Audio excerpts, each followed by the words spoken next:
আল্লাহর নবী বিশ্ব নবীর কাছে রাতের বেলা এক সাহাবী গিয়েছেন, আল্লাহর নবীকে প্রশ্ন করেছেন, নবী আমি খেদমত করব কার? আল্লাহর নবী বলেন তোমার মা। আবার প্রশ্ন করেছেন খেদমত করব কার? আল্লাহর নবী বলেছেন তোমার মা। তৃতীয়বার প্রশ্ন করেছেন খেদমত করব কার? আল্লাহর নবী বলেন তোমার মা। চতুর্থবার জিজ্ঞেস করার পরে আল্লাহর নবী বলেন খেদমত করবা তোমার বাবা। মায়ের মর্যাদা 3 গুণ বৃদ্ধি করে দিয়েছেন কে? জোরে বলেন, মায়ের মর্যাদা 3 গুণ বৃদ্ধি করে দিয়েছেন কে? আল্লাহু আকবার, আল্লাহু আকবার। আল্লাহর নবীর একজন জলিলুল কদর সাহাবী, যারা বিশেষ করে হাদিস পড়েন, হাদিসের ভিতরে কিছুক্ষণ পরে পরে একজন সাহাবীর নাম পাবেন আবু হুরায়রা রাদিয়াল্লাহু তাআলা আনহু।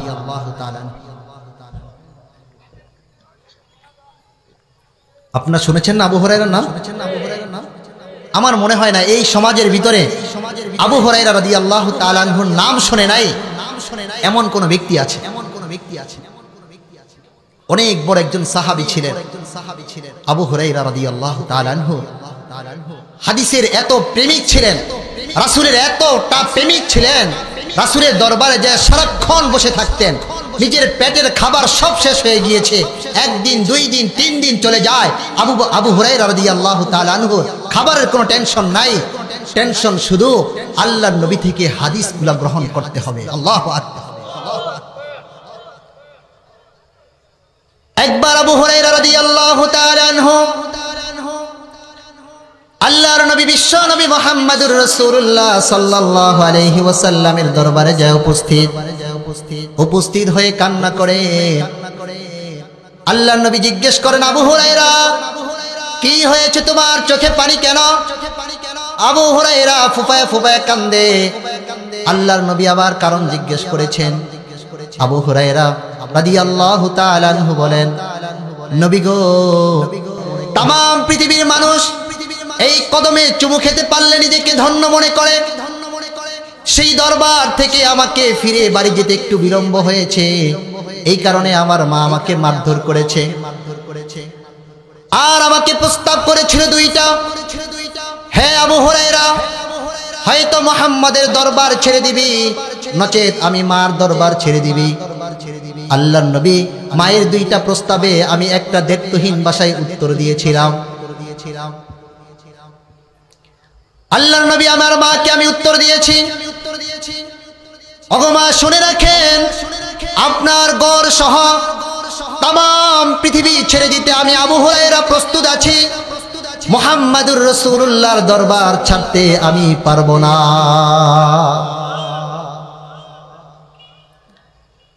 হযরত আবু হুরায়রাকে আল্লাহর নবী কি বলেছেন একটু খেয়াল করে শুনেন। আল্লাহর নবী আবু হুরায়রাকে বলেন, আবু হুরায়রা তুমি কি তোমার মায়ের ব্যাপারে আমার কাছে অভিযোগ করছো? আমি কিন্তু তোমার মায়ের বিচার করতে পারবো না। দেখেন, একটু চিন্তা করেন, গোটা পৃথিবীর সর্দার, দুজাহানের সর্দার, যার হাতে তৎকালীন সময় সুপার পাওয়ার শক্তি ছিল, সেই মুহাম্মাদুর রাসূলুল্লাহ দুনিয়ার দিক থেকে পাওয়ারি, আখিরাতের দিক থেকেও পাওয়ারি, সমস্ত নবীদের সর্দার, মুরসালিনদের সর্দার, সেই নবী বলছেন, আবু হুরায়রা তোমার মা চাই মুশরিকা হোক, আমি বিচার করতে পারবো না। তোমার মা মাই, চাই সে মুসলিমা হোক, চাই সে মুশরিকা হোক। আল্লাহু আকবার। হযরত আবু হুরায়রা বলেন, নবী আপনার কাছে আমি অভিযোগ করছি না, আপনার কাছে আমি এই জন্য জানাবার জন্য আসছি, নবী আপনি দোয়া করার পরে রব্বে কারীম আপনার দোয়াকে ফিরিয়ে দেন না, আল্লাহ তাআলা সঙ্গে সঙ্গে আপনার দোয়াকে কবুল করেন। নবী একটু যদি মেহেরবানি করে আমার মায়ের হেদায়েতের জন্য রব্বে কারীমের কাছে একটু দোয়া করতেন। আল্লাহর নবী আবু হুরায়রার কাকুতি মিনতির পরে আল্লাহর কাছে বললেন, আল্লাহুম্মা হদি উম্মা আবু হুরায়রাতা, আল্লাহুম্মা হদি উম্মা আবি হুরায়রাতা, আল্লাহ আপনি আবু হুরায়রার মাকে হেদায়েত দিয়ে দেন। এই কথা শোনার সাথে সাথে দোয়া করার পরে সাথে সাথে আবু হুরায়রা বাড়ির দিকে দৌড় শুরু করেছেন। সাহাবায়ে কেরাম আবু হুরায়রার দৌড় দেখে চিন্তা করলেন, আবু হুরায়রা তো একজন নম্রভদ্র সাহাবী, কোনো উশৃঙ্খলের মধ্যে আবু হুরায়রা থাকে না। আবু হুরায়রা দৌড় দিয়েছে, হয়তো বাড়িতে কোনো বিপদ হয়েছে, নচেত পিছন দিক থেকে মুশরিকরা তাকে ধাওয়া করেছে। সাহাবায়ে কেরামরা দৌড়ে এসে আবু হুরায়রার পিছন দিক থেকে টেনে ধরেছেন। আল্লাহর নবীর সাহাবী আবু হুরায়রাকে বলেন, ও আবু হুরায়রা, কি হয়েছে তোমার? কি কোনো বিপদ হয়েছে কিনা? আল্লাহর নবীর সাহাবী আবু হুরায়রা বলেন, ভাইরা আমার কোনো বিপদ হয় নাই। রাহমাতুল লিল আলামিন আমার মায়ের হেদায়েতের জন্য দোয়া করেছেন, আমি দৌড় দিয়েছি। আল্লাহর নবীর দোয়া আগে পৌঁছে যায় কিনা আমি আগে পৌঁছতে পারি। আবু হুরায়রা বাড়িতে গিয়ে দরজায় খটখট করে নক করেছে। নক করার সাথে সাথে আবু হুরায়রার মা ভিতর দিক থেকে বলেন, কে? আবু হুরায়রা বলেন, আমার মা যখন বলেছিল কে, এই শব্দের মধ্যে আমি কুফুরির যে কর্কট শব্দ সেটা শুনতে পাই নাই, ইসলামের নরমি ভাষার শব্দ শুনতে পেলাম। আল্লাহু আকবার। আবু হুরায়রা বললেন, আম্মা জান, আমি আপনার সন্তান আবু হুরায়রা।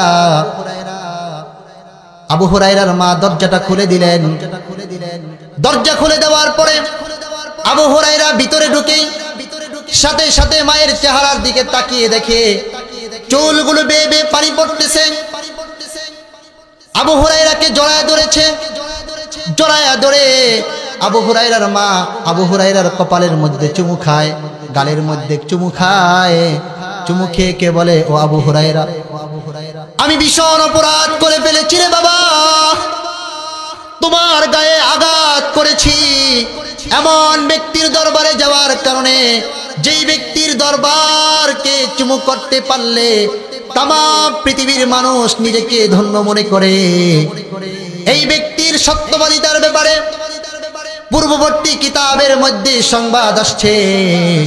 বাবা, আমি না বুঝে তোমাকে আঘাত করেছি, আমাকে ক্ষমার দৃষ্টিতে দেখে তুমি রাহমাতুল লিল আলামিনের দরবারে নিয়ে আমাকে উপস্থিত করে দাও। আবু হুরায়রা বুঝতে আর দেরি হলো না যে আমি বাড়ি আসার আগেই আল্লাহর নবীর দোয়া আরশে মহল্লায় পৌঁছে গিয়েছে। আল্লাহর নবীর সাহাবী আবু হুরায়রাকে নিয়ে আল্লাহর নবীর দরবারে উপস্থিত। দরবারে উপস্থিত হওয়ার সাথে সাথে আবু হুরায়রার মা আল্লাহর নবীর খেদমতে আরজ করে দিলেন, আশহাদু আল্লা ইলাহা ইল্লাল্লাহু ওয়াহদাহু লা শারীকা লা ওয়া আশহাদু আন্না মুহাম্মাদান আবদুহু ওয়া রাসূলুহু। আল্লাহু আকবার। আবু হুরায়রার মা সাক্ষ্য দিয়ে দিলেন, আল্লাহ ছাড়া পৃথিবীর বুকে কোনো মাবুদ নাই। পৃথিবীর বুকে একমাত্র আমাদের নবী হলেন সরকারে কায়নাত হাবিবে কিবরিয়া মুহাম্মাদুর রাসূলুল্লাহ। যাই হোক, ঘটনা বলতেছিলাম, বলার উদ্দেশ্য হলো এটা যে আবু হুরায়রার মা মুশরিকা হওয়ার পরেও আল্লাহর নবীর দরবারে উপস্থিত হওয়ার কারণে আবু হুরায়রাকে মেরেছেন।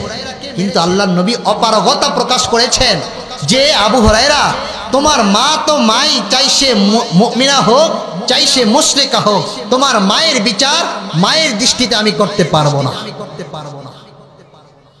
তাহলে এবার চিন্তা করেন, আমাদের মা মুসলিমা হওয়ার পরে আমরা আমাদের মায়ের দিলে কত আঘাত করেছি, মায়ের দিলে কত আঘাত করেছি। আমরা অপরাধী না? তাহলে আওয়াজ করে বলেন, লজ্জা পাচ্ছেন? আমরা অপরাধী। আজকে যাদের মা আছে বাসায় যায় মায়ের কাছে ক্ষমা চাইবেন, মা জানি না কখন আপনার সাথে বেয়াদবি করে ফেলেছি, মা আমাকে ক্ষমার দৃষ্টিতে দেখবেন। মায়ের দিলটা খুশে ভরে যাবে। এমন হতে পারে নেককার মা হলে রাতের গভীরে ওঠে রব্বে কারিমের প্রাঙ্গণে দোয়া করবে, আল্লাহ আমার সন্তানকে আপনি বিপদ আপদ থেকে রক্ষা করিয়ে। চোখের পানি ফিরে ফিরে আমাদের জন্য দোয়া করবে।